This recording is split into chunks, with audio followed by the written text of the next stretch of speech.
నమస్కారం వార్తలకు స్వాగతం. ముందుగా ముఖ్యాంశాలు.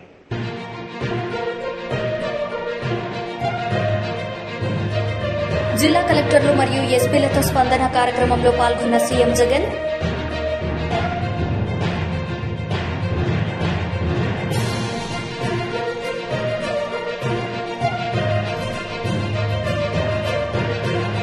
పారిశ్రామికవేత్తల అంతర్జాతీయ వాణిజ్యం మరియు సాంకేతిక కేంద్రానికి పునాది రాయని మంత్రి కేటీఆర్ స్పష్టం.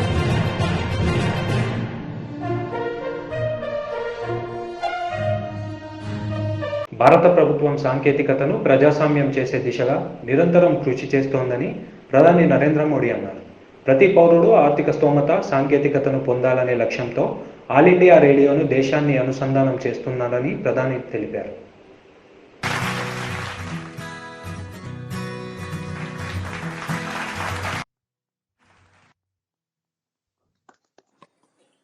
धन्यवाद आदरणीय प्रधानमंत्री जी। अब मैं आपसे निवेदन करता हूं कि आप मार्गदर्शन भाषण कर हमारा उत्साहवर्धन करें।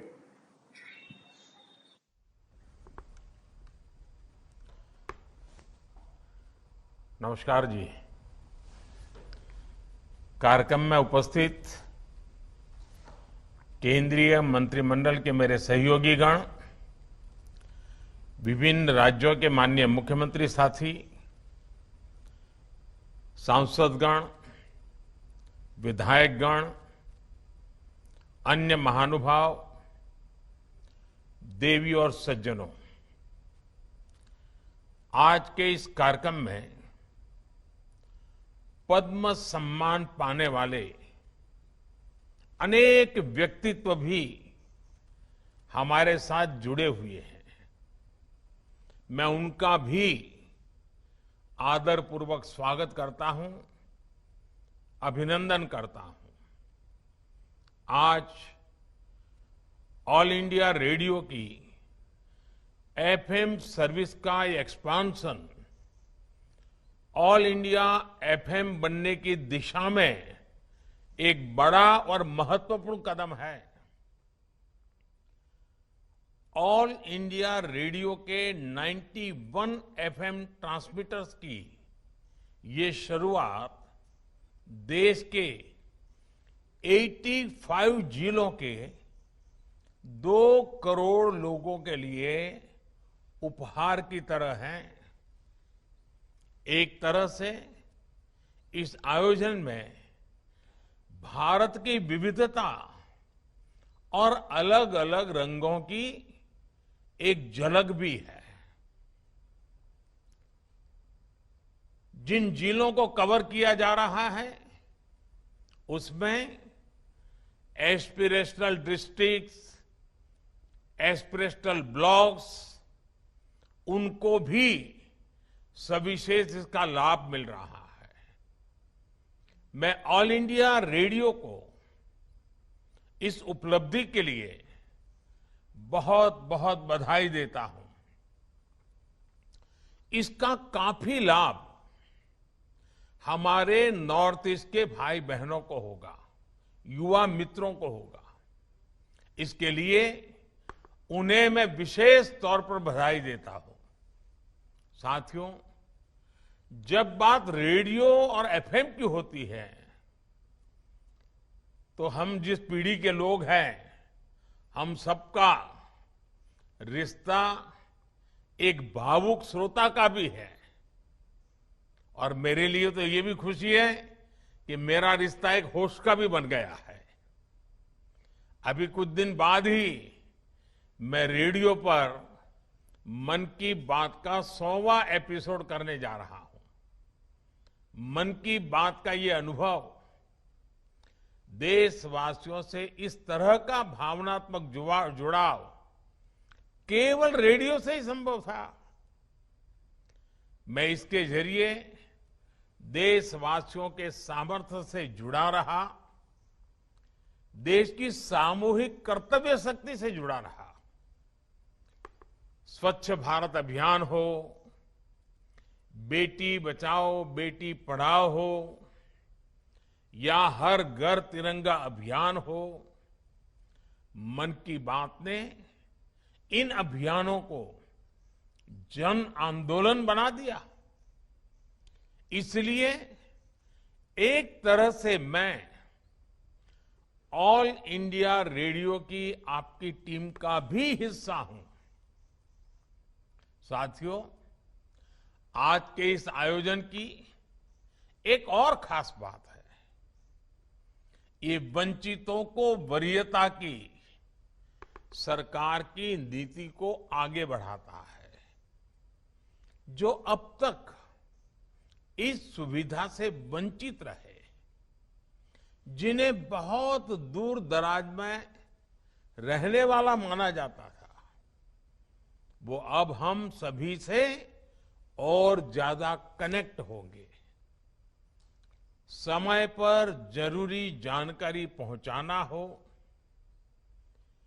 कम्युनिटी बिल्डिंग का काम हो, एग्रीकल्चर से जुड़ी मौसम की जानकारियां हो, किसानों को फसलों, फल, सब्जियों की कीमत की ताजा जानकारी हो, केमिकल खेती से होने वाले नुकसान की चर्चा हो, खेती के लिए आधुनिक मशीनों की पुलिंग हो, महिलाओं के सेल्फ हेल्प ग्रुप को नए बाजारों के बारे में बताना हो, या फिर किसी प्राकृतिक आपदा के समय पूरे क्षेत्र की मदद करना, इन एफएम ट्रांसमीटर्स की बहुत अहम भूमिका रहेगी।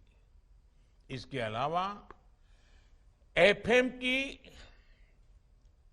जो इंफोटेनमेंट वैल्यू है वो तो होगी ही। साथियों, हमारी सरकार निरंतर इसी तरह टेक्नोलॉजी के लोकतांत्रिकरण, डेमोक्रेटाइजेशन, इसके लिए काम कर रही है। भारत अपने सामर्थ्य का पूरा इस्तेमाल कर पाए, इसके लिए जरूरी है कि किसी भी भारतीय के पास अवसरों की कमी न हो। సీఎం వైఎస్ జగన్ తాడేపల్లిలోని క్యాంపు కార్యాలయం నుండి జిల్లా కలెక్టర్లు మరియు ఎస్పీలతో స్పందన కార్యక్రమంలో పాల్గొన్నారు. ఈ సందర్భంగా ఆయన మాట్లాడారు. The quality is protected. The very purpose of this entire program is quality redressal. And to achieve that purpose, these project monitoring units are going to play a very, very critical role. And it's very important that you supervise these project monitoring units. Only then the desired output would come. And these PMUs, as I said, would be monitored directly from CMO as well. All the grievances raised through this helpline must be taken up by the concerned authority on priority and redressal in a time-bound manner with quality as the primary word. The word quality meaning the satisfaction. How do you say that it has been addressed qualitatively? Only when that person who is in receipt of your service says that, yes, to my satisfaction it has been addressed. That is the litmus test. And that is the very purpose of this Jagarannak Chabdam program. To speak a little more about this program, it's a direct connect with the Chief Minister also. The fact that we are lending our name to this program itself means that there is a direct connect with the Chief Minister. The helpline would consist of multiple feedback loops. So regularly there will be a call center here operating from the CMO, which will periodically take feedback. This is very important for us to understand how these people are, what these people think about the services that are being rendered. So this should be always playing in your mind. and citizens will receive regular updates regarding the status of their grievance. This is also one very important aspect which would define SLAs. The time-bound manner in which qualitatively the grievances would have to be addressed. It would speak of that. Telephone number 1902, which has been assigned to this program, you should also ensure that there is a wide publicity given to this telephone number as well. One way is through Gram Sachwalayam and ward volunteers, where every house these people would be visiting and speaking of this program, and also ensuring that they give a proper orientation in every house as to what this program is all about. So that activity would have to be taken up and completed also by May 9th, before May 9th, by the time this program is also launched. Every Saturday, it's got to be a housing day, where there would be periodic field visits, starting from collectors, JCs, RDOs, DLDOs, MROs, MDOs, municipal commissioners, special officers, the RWS, the housing, the DISCOMs, the village and ward functionaries, meaning engineering assistants, welfare assistants, and panchayat secretary. All of you would have to ensure that every Saturday you visit the housing colonies wheresoever you have been deputed to. Because only through your visits, two things will happen. You will understand what the problems are so that you could speed it up. Two, the quality there would be enhanced. Jagananna Bhuhakku Mariyu Bhu Raksha program. It's never in the history of India probably. పారిశ్రామికవేత్త అంతర్జాతీయ వాణిజ్యం మరియు సాంకేతిక కేంద్రాన్ని పునాదిరాయి అని మంత్రి కేటీఆర్ అన్నారు. ఈ సందర్భంగా ఆయన మాట్లాడారు. Entrepreneurship is something in which you're only limited by imagination, literally. Especially in a country like India, if you think for a minute. More than 50% of India today is less than the age of 27. India's median age is 27. We're a very young country. In fact, 65% of India is less than the age of 35. This includes both men and women.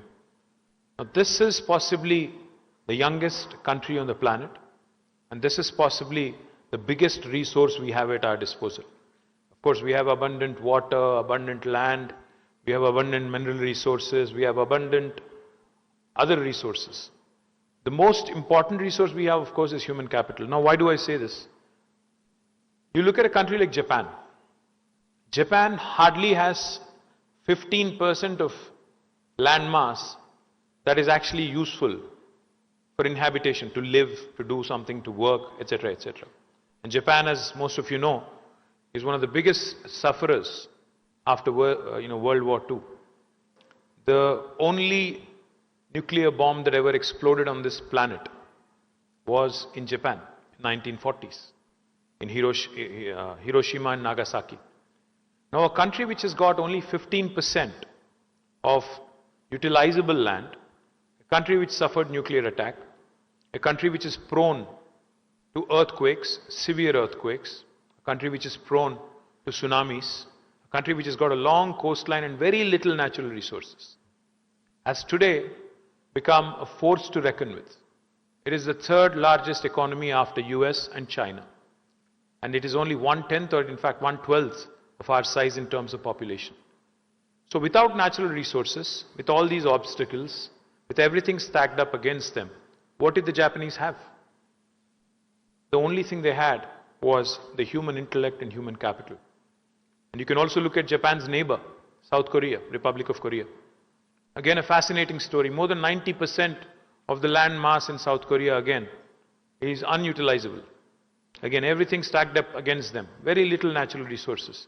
But today, if you go home, when you go home actually, all of you, please look around in your drawing room, please look around in your bedroom, Please look around in your veranda, in your portico. You will see so many Korean and Japanese products. You'll see a Sony TV, you'll see a LG refrigerator, you'll possibly have a Hyundai, a car or some other make. You'll probably have a Toyota or a Honda or a... You can go on. There's so many things that these two countries have created between these two. It's amazing to even think and contemplate. Because again, these are Asian countries, not very far from us. Again, culturally very, very similar to India. The kind of power that they have unleashed over the last few decades is something that's truly impressive and truly amazing. And each and every time I've been to these two countries, I've come back with mixed bag of emotions. You feel sad for India. You feel happy for them. You have to think, you have to contemplate as to why and where we kind of lost out. I'm not... Karnataka assembly ఎన్నికలు ఆ రాష్ట్ర భవిష్యత్తును నిర్ణయిస్తాయని కేంద్ర హోంమంత్రి అమిత్ షా అన్నారు. ఈ ఎన్నికలే కర్ణాటకలోని గిరిజనుల, రైతులు, రాష్ట్రంలో నివసిస్తున్న ప్రతి ఒక్కరి భవిష్యత్తులను నిర్ణయిస్తానని స్పష్టం చేశారు. विधायक मंत्री बनाने का चुनाव है. उनको तो जिताकर विधायक और मंत्री बनाना ही बनाना है. मगर ये चुनाव जो है, ये चुनाव समग्र कर्नाटक का भविष्य तय करने का चुनाव है. कर्नाटक के गरीब, कर्नाटक के आदिवासी, कर्नाटक के दलित और कर्नाटक के किसान का भविष्य तय करने का चुनाव है. आपका एक वोट अगले 5 साल के लिए कर्नाटक में किसका शासन रहेगा, कर्नाटक का भविष्य किसके हाथ में रहेगा, उसका निर्णय करने वाला है. मित्रों, एक और राहुल बाबा के नेतृत्व में कांग्रेस पार्टी है. जानते हो ना राहुल बाबा को? जानते हो या नहीं जानते हो? एक और राहुल बाबा के नेतृत्व में कांग्रेस पार्टी है और दूसरी ओर श्री नरेंद्र मोदी के नेतृत्व में भारतीय जनता पार्टी. ये चुनाव ये तय करने का चुनाव है कि अगले 5 साल तक मोदी जी के नेतृत्व में डबल इंजन सरकार कर्नाटक को आगे ले जाएगी या कांग्रेस की सरकार రివర్స్ గియర్ సర్కార్ కర్ణాటక. సంగారెడ్డి జిల్లా జోగిపేట పట్టణంలోని వ్యవసాయ మార్కెట్ గంజిలో రాష్ట్ర mark fed director Andole society chairman S Jaganmohan Reddy ఆధ్వర్యంలో స్థానిక ఎమ్మెల్యే చంటి క్రాంతికుమార్, సంగారెడ్డి జిల్లా పరిషత్ చైర్మన్ పర్సన్ మంజుశ్రీ, జైపాల్ రెడ్డి, జిల్లా వ్యవసాయ అధికారి నరసింగరావులతో కలిసి వరి కొనుగోలు కేంద్రాన్ని ప్రారంభించారు. మంజుశ్రీ జైపాల్ రెడ్డి గారికి, మార్కెట్ డైరెక్టర్ జగన్మోహన్ రెడ్డి గారికి, జిల్లా వ్యవసాయ అధికారి నరసింహరావు గారికి, అట్లా ఏడీ అన్న గారికి, మున్సిపల్ వైస్ చైర్మన్ డేవిడ్ గారికి, వైస్ చైర్మన్ రావు గారికి, ఇంకా వేదిక ఉన్న పెద్దలందరికీ, ఇక్కడ హాజరైన పెద్దలు జైపారెడ్డి గారికి, మాసపల్లి నారాయణ గారికి, లింగన్న గారికి, రామూరు గారికి, పత్రికా మిత్రులందరికీ కూడా రైతులందరికీ నమస్కారం తెలియజేస్తున్నాం. మనం ఇంతకుముందు జగన్మోహన్ గారు చెప్పినట్లు బహుశా ఇంతకుముందు కంటే కూడా చాలా ముందుగానే మనం ఈ కేంద్రాన్ని ఓపెన్ చేస్తున్నాము. ఎందుకంటే అకాల వర్షాల వల్ల రైతులకు ఇబ్బంది అవుతుందని చెప్పి వడగళ్ల వాన, ఇంకో దగ్గర మామూలు వర్షం వల్ల చాలా ఇబ్బంది అవుతుంది. ఆరబెట్టిన ధాన్యం కూడా నష్టం జరిగే పరిస్థితి వస్తుంది. అందుకే ముందుగానే చేయాలని చెప్పి ముఖ్యమంత్రి గారు ఆదేశించడం జరిగింది. దానికి అనుగుణంగానే గత 4 రోజుల కిందనే దీన్ని చేద్దామనుకున్నప్పటికీ కూడా వివిధ కార్యక్రమాల వల్ల చేయలేకపోయినాం. రైతులందరూ కూడా మీ గ్రామాల్లో ఎక్కడికక్కడనే సెంటర్లు ఓపెన్ చేసుకుని సొసైటీలు, అట్లా ఐకేపీలు వాళ్ళందరూ కూడా వెంటనే కొనుగోళ్లు ప్రారంభించాలని చెప్పి, రేపటి నుంచే ప్రారంభించాలని చెప్పి కూడా నేను కోరుతున్నాను. ఎందుకంటే అన్ని ధాన్య కొనుగోలు కేంద్రాలకు మేము పోవడం రావడం అనేది సాధ్యం కాకపోవచ్చు కనుక అక్కడ ఉన్న మా స్థానిక ప్రజాప్రతినిధులతో, అక్కడ ఉన్న చైర్మన్లతో కొనుగోలు కేంద్రాన్ని మీరందరూ కూడా ఇనాగ్రేట్ చేస్తే సాధ్యమైతే మేము కూడా వీలుంటే వస్తాము. మీరందరూ కూడా ఎక్కడ రైతుకు ఇబ్బంది కలగకుండా, ఏ రైతు కూడా నేను పండించిన పంట నష్టపోయినా అని వర్షానికి తడిచిపోయిందని చెప్పి లేదంటే ఇంకో రకంగా నేను నష్టపోయినని ఏ రైతు కూడా భావించొద్దు. అందరి ధాన్యాన్ని కూడా వెంటనే కొనాలని చెప్పి కూడా నేను మీ అందరికీ కోరుతున్నా. ధాన్యం కొనుగోలు చేయాలని, రైతు మీద భారం పడద్దు. రైతు నుంచి కొనుగోలు చేసి ప్రభుత్వం గోడౌన్లో పెట్టడం లేదంటే మిల్లులకు పంపించడం అనేది ప్రభుత్వం చేస్తున్నది. ఎందుకంటే కేంద్ర ప్రభుత్వం సహకరించకపోయినా కూడా కేంద్రం కూడా ఇప్పుడు యాసంగిలో కొనుగోలుకు అంగీకరించలేదు. అయినా కూడా మా ముఖ్యమంత్రి కేసీఆర్ గారే ప్రభుత్వం మీద భారమవుతున్నప్పటికీ కూడా ఎట్టి పరిస్థితుల్లోనైనా సరే ఈ యాసంగిలో వరి అయినా సరే నిర్ణయం తీసుకొని ముఖ్యమంత్రి గారు ఈ కొనుగోలును ప్రతి సంవత్సరం చేపిస్తున్నందుకు మనందరం కూడా రైతుల పక్షాన ముఖ్యమంత్రి గారికి ధన్యవాదాలు తెలిపాలని చెప్పి గట్టి చెప్పడంతో మీరందరూ కూడా ముఖ్యమంత్రి గారికి ధన్యవాదాలు తెలిపాలి. ఎందుకంటే ప్రభుత్వం టీడీపీ పోలిట్ బ్యూరో సభ్యులు వర్ల రామయ్య మీడియా సమావేశం నిర్వహించారు. ఈ సందర్భంగా ఆయన మాట్లాడారు. బుద్ధి లేనివాడు అంటాం. ఇది నేను ఎందుకు చెబుతుంటే పరవస్తు చెన్నయ్య సూర్య గారు మిత్రలాభంలో చెబుతారు. ఆయన నేను ఇక్కడ ఎందుకు చెబుతున్నా అంటే Jaganmohan Reddy our honourable chief minister should know it. Chandrababu Naidu గారి కంటే నేను వయసులో చిన్నవాడిని కదా, నేను యాక్టివ్ అనుకున్నారు. కాదు జగన్మోహన్ రెడ్డి గారు. ఒక రకంగా చెప్పాలంటే you are a immobilized person. మీరు సరిగా కదలలేరు, ప్రజల్లోకి వెళ్ళలేరు, 4 అడుగులు నడవలేరు. కొబ్బరికాయ కొట్టడానికి రాయి పైకెత్తించుకొని కొట్టిన మీరు ఎంత సిగ్గుచేటండి. అసలు మీరు కొబ్బరికాయ కొట్టిన ఫలము అందుతుందా నేను అడుగుతున్న పురోహితుల్ని. ఆ పురోహితులు కూడా ఫన్నీగా అట్లా కొట్టకూడదు సార్, అట్లాగా మీరు వంగి కొట్టండి సార్. రాయిని పైకి లేపటం ఏంటి? రేపు దేవుణ్ణి వెంకటేశ్వర స్వామిని తాడేపల్లి ప్యాలెస్కి తీసుకెళ్తారా? నాకు మీకు ఒంట్లో బాగాలేదని? ఏమి జగన్మోహన్ రెడ్డి గారు ఏం పౌరోహిత్యులండి మీరు? సార్ ఐఎమ్ సారీ సార్, శాస్త్రాలు ఒప్పుకోవండి, వేదాలు ఒప్పుకోవండి, ఆగమ శాస్త్రం ఒప్పుకోదండి. మీరు ఇలాగ రాయి పైకెత్తి కొట్టడానికి లేదండి అనలేరండి మీరు? రాయి పైకెత్తి కొట్టిన రోజునే నడువు నొప్పి అంటాము.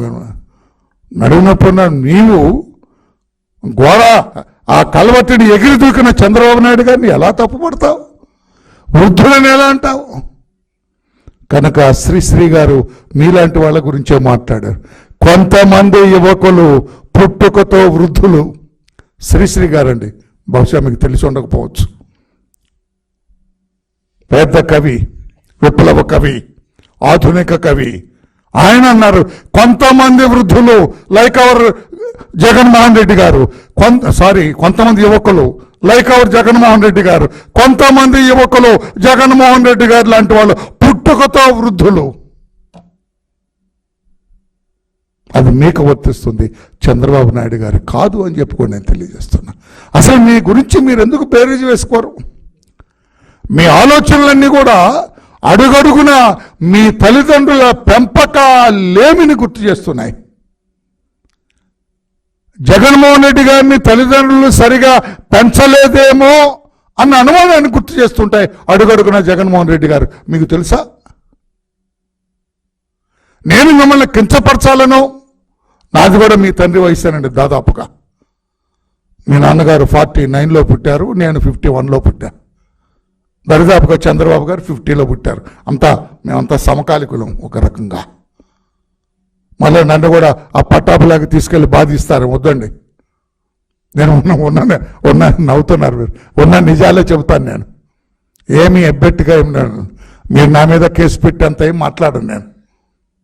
కాకపోతే ప్రజలకు వివరణ చేస్తున్నా. మీరు జగన్మోహన్ రెడ్డి గారు మీ నాన్నగారు ముఖ్యమంత్రిగా ఉండగా, వైఎస్ రాజశేఖర రెడ్డి గారు ముఖ్యమంత్రిగా ఉండగా మీరు బెంగళూరులో ఉండేవాళ్ళు, బెంగళూరులోనే ఉండేవాళ్ళు. వై? మీ నాన్నగారు మీరు హైదరాబాద్ వస్తే ఆయన ఇష్టపడలేదు.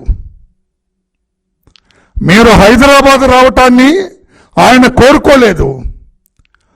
మీకు కావలసిన ద్రవ్యాన్ని, మీకు కావలసినవన్నీ అక్కడికి బెంగళూరులో చేర్చేవాడు ఆయన. మిమ్మల్ని అక్కడే ఉండమన్నారు. ఎందుకు? సమాధానం చెప్పగలరా? జగన్మోహన్ రెడ్డి గారు సమాధానం చెప్పగలరా? ఈ రోజున మా నాయకుడి గురించి ఇన్ని మాట్లాడారే. మిమ్మల్ని ఆ రోజున మీ నాన్నగారు బెంగళూరులోనే ఉండు, don't step in to Hyderabad అని ఎందుకన్నారు సార్? అంటే మీరు కాలు పెడితే హైదరాబాద్ అపవిత్రం అవుతుందని అన్నారా?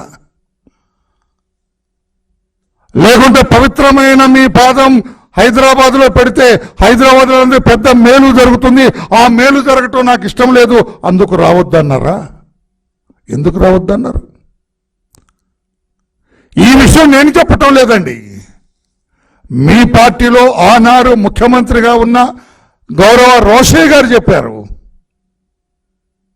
ఒకసారి మీ ఇంటికి వెళ్తే మీ తల్లి గారు శ్రీమతి విజయమ్మ గారు ఆయన 2 చేతులు పట్టుకొని కంటనీరు పెట్టుకున్నారట. ఈ తండ్రి కొడుకులు రోజు గొడవగా ఉందండి, వీడిని రావద్దంటారు హైదరాబాద్కి, వీడే వస్తానంటాడు, వస్తే ఇక్కడ ఆయన పేరు పోద్దని ఆయన బాధపడుతున్నారు. ఏదన్నా సర్ది చెప్పండి సార్ అని కోరింది నిజం కాదా? నేనన్నమాట కదా సార్ అది. రోషయ్య గారు ఆ వీడియో ఉంది నా దగ్గర. If you ask me send that video I will forward that. ఎందుకు చెప్పగలరా? అంటే మీరేమన్నా స్పాయిల్డ్ కిడ్డా? మీరేమన్నా తప్పుదారిలో నడుస్తున్నారని మీ నాన్నగారు ఏమైనా భావించారా? ఎందుకు మిమ్మల్ని రావద్దన్నారు హైదరాబాద్? ఆ రోజుల్లోనే అలా ఉన్న మీరు చంద్రబాబు నాయుడు గారి గురించి మొసలివాడు అని ఎగతాళి చేయొచ్చా? మొసలి పులి కథ చంద్రబాబు గారిని ఉద్దేశించి చెబుతారా? మొసలి పులి కథ చంద్రబాబు నాయుడు గారిని ఉద్దేశించి చెబుతారా? ఆ ముసలి పులి మీరే. 50 ఏళ్ళకే ముసలి అయిపోయారు మీరు. ఆ ముసలి పులి చేసే వేషాలని మీరు వేస్తారు. ఆ ముసలి పులి మీరే. మీకే ఆ కథ వర్తిస్తుందని చెబుతున్నాను నేను. కాదనగలరా? చంద్రబాబు గారు వర్తిస్తున్నారు. ఇప్పుడు కూడా యాక్టివ్గా ఉన్నారు. చంద్రబాబు గారు అర్ధరాత్రి 12 గంటల వరకు పనిచేస్తారు ఎవ్రీడే, తెలుసా మీకు? మీరు 8:30కే కొట్టు కట్టేస్తారట, నిద్రపోతారట. మీరు తెలిసింది అదండి. పోనీ మీరు ఏమి అర్ధరాత్రి వరకు పనిచేసిన దాఖలాలు ఏమి లేవు. రాష్ట్ర ప్రజలు ఎవరికి తెలియదు మీరు అంత కష్టపడి పనిచేస్తారని. మీరా వృద్ధులు? చంద్రబాబు నాయుడు గారా? వయసు కాదు కదా వృద్ధాప్యాన్ని చెప్పేది. మీ పనితీరు, మీ నడక, మీ వ్యవహార శైలి, మీ మాట, మీ day to day working out, అది మీరు చేసేది. రోజుకు పనిచేస్తే ఎంత 1-2 మీటింగ్లు పెడతారు, మీరు కొట్టుకట్టేసి పడుకుంటారు. మీరు ఆ వృద్ధులు అర్ధరాత్రి వరకు పనిచేసే చంద్రబాబు నాయుడు గారా? మీకే మీ విజ్ఞతగా వదిలేస్తున్నా వాడిని. ఇది నేను ప్రెస్ మీట్ కాదు, మీకు కొంచెం తెలియజేయాలని, ఎరికపరచాలని. అసలు వ్యవహార శైలి, మీ వ్యవహార శైలి, మీ నడక, మీ నడత వల్ల మీ తల్లిదండ్రులు మిమ్మల్ని ఎలా పెంచారో తెలుస్తుంది సార్. నేను ఈరోజు మాట్లాడుతున్నా మైక్ ముందు. నేను మాట్లాడి తీరు బట్టి ఎదుటి వాళ్ళు గ్రహిస్తారు. ఓహో, రామయ్య గారికి కొంచెం భాషా జ్ఞానం ఉందంటే వాళ్ళ తల్లిదండ్రులు నేర్పుంటారు అనుకుంటారు. వాళ్ళు చిన్నప్పుడు నేర్పుంటారని మా తల్లిదండ్రులు గుర్తు చేసుకుంటారు. నేనేదన్నా చెడు ప్రవర్తన చేసి చెడ్డగా ఉండి ఏది ఇక్కడికి వచ్చి కూర్చొని నా ఇష్టం వచ్చినట్టు మాట్లాడి ఏదో బాగా తాగేసి ఫుల్గా గిట్కాలు కొట్టొచ్చి తుప్పుక్కుమని ఇక్కడ ఊసేది చేశారనుకో, చిచి ఎవడరా వీడు, తల్లిదండ్రులు వీడిని సరిగా పెంచలేదురా అనుకుంటారు. ఇప్పుడు అర్థమైందా మీకు? ఇప్పుడు అర్థమైందా ఎవరు వృద్ధులు ఎవరు కాదు అనేది? అటువంటి మీరు చంద్రబాబు నాయుడు గారిని అలా మాట్లాడటం కరెక్టా సార్ అని చెప్పి నేను అడుగుతున్నా. జగన్మోహన్ రెడ్డి గారు అన్ని అబద్ధాలు. ఆ రోజు మీ నాన్నగారు చనిపోయినప్పుడు నేను మిమ్మల్ని ఎగతాళి చేయాలి, కించపరచాలని కాదు sir. Just I wanted to educate you. ఆ రోజున హెలికాప్టర్ క్రాష్లో మీ నాన్నగారు చనిపోయినారు. శవం ఇంకా ఇంటికి రాలేదు. వార్తలు ముగించే ముందు ముఖ్యాంశాలు మరోసారి.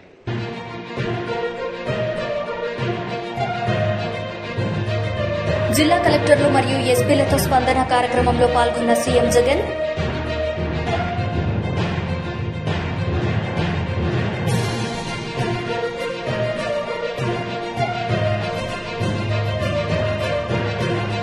పారిశ్రామికవేత్తల అంతర్జాతీయ వాణిజ్యం మరియు సాంకేతిక కేంద్రానికి పునాది రాయని మంత్రి కేటీఆర్ స్పష్టం.